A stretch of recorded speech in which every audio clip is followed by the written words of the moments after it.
देश में कोरोना के मामले तेजी से बढ़ रहे हैं। इसी बीच सूत्रों के हवाले से बड़ी खबरें आ रही है कि दिल्ली और मुंबई के बीच फ्लाइट रद्द करने का फैसला किया जा सकता है। इसके अलावा जो भी ट्रेन इस वक्त दिल्ली और मुंबई के बीच दौड़ रही हैं, उन्हें भी रद्द किया जा सकता है। खबर है कि सीएम उद्धव ठाकरे ने वीडियो कॉन्फ्रेंसिंग के जरिए कोरोना पर अधिकारियों से मंथन किया है, जिसमें ट्रेन और प्लेन सर्विसेज रोकने का प्रस्ताव आया है। माना जा रहा है कि सीएम उद्धव ठाकरे जल्दी कैबिनेट की बैठक भी बुला सकते हैं। इस बीच बीएमसी ने कोरोना के बढ़ते मामलों की वजह से स्कूल रोकने के फैसले को वापस ले लिया है। बीएमसी ने 31 दिसंबर तक स्कूल बंद करने का फैसला किया है। माना जा रहा है कि यह मॉडल पूरे महाराष्ट्र में लागू किया जा सकता है। पहले बीएमसी के तहत आने वाले स्कूलों को 23 नवंबर से खोलने का आदेश दिया गया था, लेकिन फिलहाल उसे रद्द कर दिया गया है। दरअसल महाराष्ट्र में 46,000 से ज्यादा लोगों की मौत कोरोना की वजह से हो चुकी है। हरियाणा सरकार ने भी अपने स्कूल खोलने के फैसले को वापस ले लिया है। स्कूलों को 30 नवंबर तक बंद कर दिया गया है। इस दौरान सभी स्कूलों को सैनिटाइज किया जाएगा। गौरतलब है कि हरियाणा में 9 से कक्षा 12 तक के छात्रों के लिए 2 नवंबर से स्कूल खोले गए थे, जिसके बाद कोरोना के मामलों में तेजी से बढ़ोतरी हो गई थी। इस बीच एक राहत देने वाली खबर भी सामने आई है। सीरम कंपनी ने कोरोना वैक्सीन भारत में जल्द लाने का दावा किया है। अगर सब कुछ ठीक रहा तो अगले साल के दूसरे महीने में कोरोना वैक्सीन भारत में आ सकती है। पहले बुजुर्गों और कोरोना वॉरियर्स को इसे उपलब्ध कराया जाएगा, उसके बाद अप्रैल तक आम लोगों तक इसे पहुंचाया जाएगा। सीरम इंस्टीट्यूट ऑफ इंडिया के मुख्य कार्यकारी अधिकारी अदार पूनावाला के मुताबिक कोरोना वैक्सीन की तैयारी पूरी हो चुकी है और जल्द इसे लॉन्च किया जाएगा। हालांकि अदार पूनावाला ये भी कह रहे हैं कि सभी भारतीयों तक टीका पहुंचाने में 2 से 3 साल लग जाएंगे।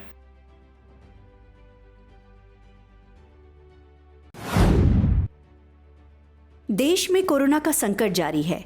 पिछले 24 घंटे में कोरोना के 45,882 नए मामले सामने आए हैं, जिसके साथ भारत में कुल मामलों की संख्या 90,04,366 हो गई है। वहीं पिछले 24 घंटे में कोरोना के कारण 584 मरीजों की जान चली गई है। देश में इस महामारी की वजह से अभी तक 1,32,162 लोग मौत के मुंह में समा चुके हैं। दिल्ली में कोरोना को लेकर दिन ब दिन बढ़ोतरी होती जा रही है। सरकार की लाख हिदायत के बावजूद नए मामलों की संख्या लगातार बढ़ती जा रही है। 24 घंटे में 7,500 से ज़्यादा नए मामले सामने आए हैं। फिलहाल दिल्ली सरकार के लिए अस्पताल में बेड की संख्या बढ़ाना बहुत बड़ी चुनौती है। इस मामले में गृह मंत्रालय ने 10 टीमों का गठन किया है, जो 100 अस्पतालों का दौरा कर अपनी रिपोर्ट देगी। दिल्ली में कोरोना पर काबू पाने की हर कोशिश नाकाम होती दिख रही है। अब हर रोज नए केसेस के साथ कोरोना के आंकड़े दहशत पैदा कर रहे हैं। बता दें कि पिछले 24 घंटे में कोरोना से 98 लोगों की जान चली गई। साथ ही देश की राजधानी दिल्ली में एक दिन में 7,500 से ज्यादा नए मामले सामने आए हैं। हालिया जानकारी के मुताबिक इस वक्त दिल्ली में 43,000 से ज्यादा कोरोना के एक्टिव केस हैं।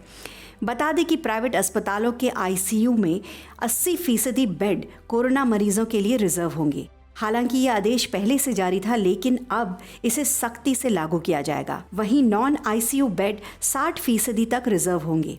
दिल्ली के स्वास्थ्य मंत्री सत्येंद्र जैन का कहना है कि इससे प्राइवेट अस्पतालों में 2,644 बेड कोरोना मरीजों के इलाज के लिए बढ़ जाएंगे। साथ ही गृह मंत्रालय की तरफ से कोरोना की इस बेकाबू रफ्तार से निपटने के लिए बड़ी तैयारी की जा रही है। बता दें कि दिल्ली के छतरपुर में कोविड केयर सेंटर के 500 आइसोलेशन बेड के साथ ऑक्सीजन की सुविधा दी जाएगी। छतरपुर और शकूर बस्ती के कोविड सेंटर में अतिरिक्त सुरक्षा बल से आए 50 डॉक्टरों की नियुक्ति की जाएगी। और ये भी जानकारी है कि शकूर बस्ती रेलवे स्टेशन पर रेल कोच में बने 800 बेड अब तैयार हो रहे हैं। अगर हम स्वास्थ्य मंत्रालय की बात करें तो आंकड़ों के मुताबिक देश में कोरोना के 4,43,794 मामले सक्रिय हैं। वहीं पिछले 24 घंटे में कुल ठीक हुए मामलों की संख्या 84,28,410 हो गई है। फिलहाल दिल्ली सरकार की कोरोना मामलों की बढ़ती संख्या को लेकर अस्पताल में इंतजाम दुरुस्त करने की तैयारी चल रही है। अगर लोगों ने मास्क नहीं पहना तो अब उन्हें 2,000 रुपये का जुर्माना भरना होगा। जहां पहले ये जुर्माना 500 रुपये का था, उसका 2,000 का जुर्माना एक बड़ी रकम होगी। ऐसे में जनता क्या इसके प्रति जागरूक होती है या फिर वही पुराने ढर्रे पर चलने वाली है, ये देखने वाली बात होगी।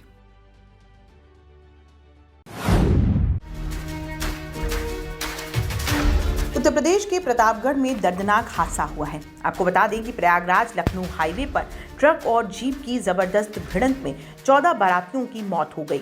इनमें 6 बच्चे भी शामिल हैं। अब तक मिली जानकारी के अनुसार तेज रफ्तार बोलेरो जीप खड़े ट्रक में जाकर घुस गई। हादसा कितना भयानक था, इस बात से अंदाजा लगाया जा सकता है कि जीप ट्रक में इस कदर फंस गई थी कि गॉज कटर की मदद से काटकर उसे ट्रक से अलग किया गया। ये रेस्क्यू ऑपरेशन तकरीबन 2 से 3 घंटे तक चला। फिलहाल पुलिस ने सभी शवों को कब्जे में लेकर उसे पोस्टमार्टम के लिए भेज दिया है। 14 व्यक्तियों की मृत्यु हुई है। मृत व्यक्तियों में 8 पुरुष हैं जिनकी उम्र 20 से 60 वर्ष के बीच में है और 6 बच्चे हैं जिनकी उम्र 7 से 15 वर्ष के बीच में है। सभी मृतकों की डेड बॉडी को सीएचसी कुंडा पहुंचाया गया है, जहां पुलिस द्वारा अभी वर्तमान में पंचायतनामा की कार्रवाई की जा रही है। मेरे द्वारा फील्ड यूनिट के साथ तत्काल मौके पर पहुंचकर घटनास्थल निरीक्षण किया गया है। रेस्क्यू ऑपरेशन को भी ओवरसी किया गया।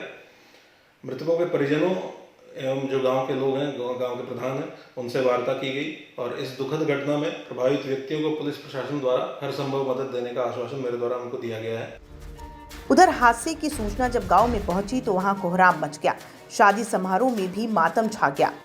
वहीं इस हादसे पर यूपी के मुख्यमंत्री योगी आदित्यनाथ ने दुख जताया है। उन्होंने अधिकारियों को मौके पर पहुंचने का निर्देश दिया और अफसरों से पीड़ितों को हर संभव सहायता प्रदान करने के निर्देश दिए हैं।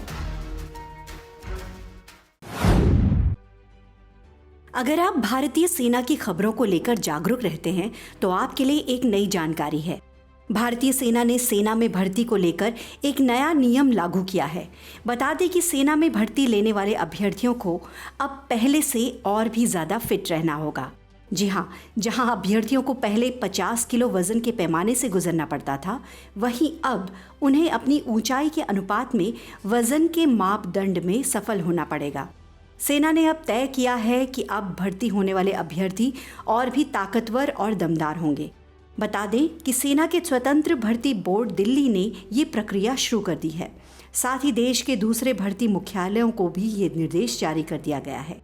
आइए जानते हैं कि पहले सेना के क्या नियम थे और अब क्या नया बदलाव आया है। दरअसल सेना में अभी तक अलग अलग राज्यों की भौगोलिक परिस्थिति और मौसम के मुताबिक वहाँ के अभ्यर्थियों की ऊंचाई और वजन तय है। बता दें कि अब तक सैनिक, जनरल ड्यूटी, तकनीकी, स्टोर कीपर जैसे पदों के लिए ये शारीरिक मापदंड रखा गया था। फिलहाल जो बदलाव किए गए हैं उनमें उत्तर प्रदेश राज्य के जीडी पदों को लेकर है, जिसमें सैनिक जीडी पद अभ्यर्थी की न्यूनतम ऊंचाई 170 सेंटीमीटर रहेगी। साथ ही 50 किलोग्राम वजन जीडी पद के लिए मान्य होगा और अगर अभ्यर्थी का वजन 62 किलो से ज्यादा हो जाए तो उसे अस्वीकार कर दिया जाएगा। इसी तरह जम्मू कश्मीर के जीडी पद के लिए 163 सेंटीमीटर और वजन 48 किलो निर्धारित किया गया है।